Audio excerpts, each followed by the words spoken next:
Dear Nigerians, this is time for us to reflect deeply. Look at what is happening with Afghanistan.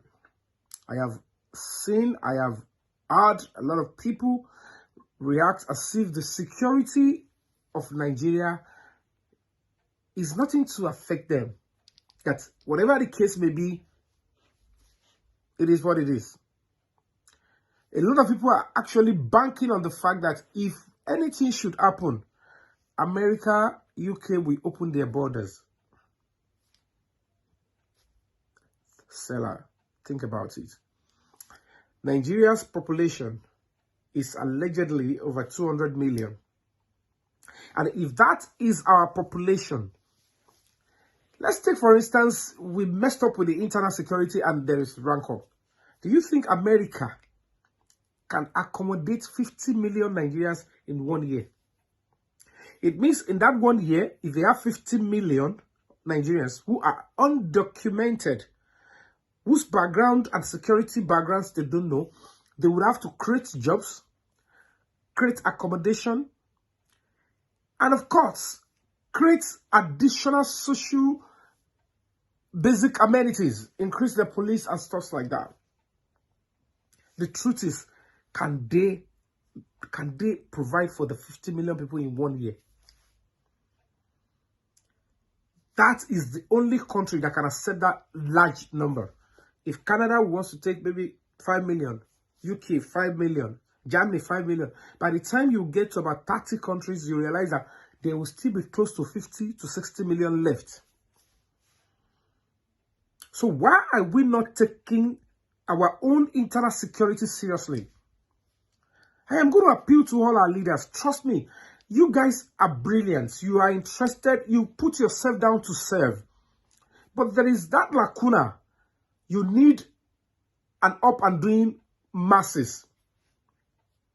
Majority of us in the masses will feel it is only the duty of the leaders, elected officials, to take care of the security of the country.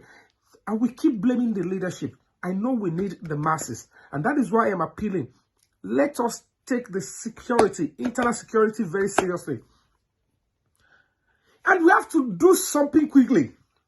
We should declare state of emergency on education and security in Nigeria.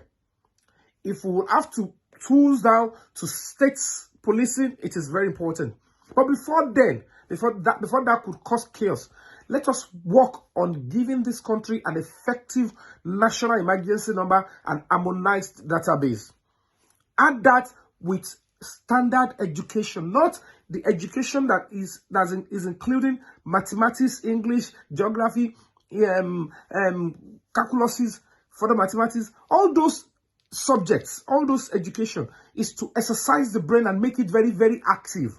But when the brain is active and expanded, what will be the content? What will make us to understand that you are brilliant, but how do you live together as human beings? This education has been eluding our own curriculum. We don't have strong education on human rights, civic social responsibility, duty of care, and what have you. So until you imbibe that kind of education into the brain of growing child in this country, whether a child birth here or any child brought into this country, we cannot be guaranteed to have a good leadership.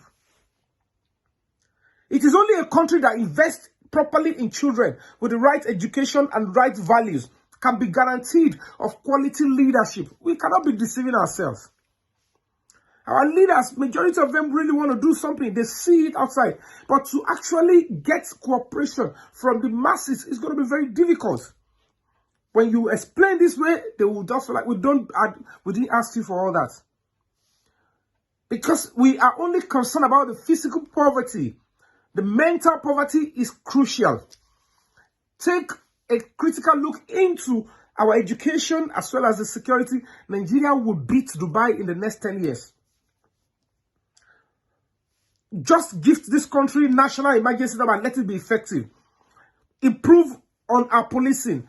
Trust me, with an effective national emergency number, it will reduce the spate of armed robbery, kidnapping, internal terrorism, domestic violence, And people will begin to care for themselves, because we will not look at tribe when we need to, when somebody falls in front of me. When a house is burning, I don't need to know whether it belongs to an Hausa, Igbo, or Yoruba. It is my duty, because I have been raised to care for the next person. And that will affect me if I am either in political office, or I'm in a public service, or a private sector. Human rights is key. And in the moment we raise ourselves with human rights protection, a lot of languages that is under human rights are not understandable by majority of Nigerians.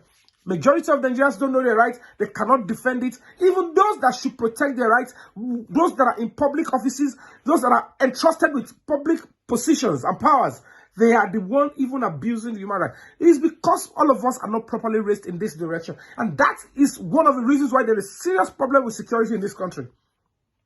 Without protection of human rights, there can never be peace, and there can never be true development.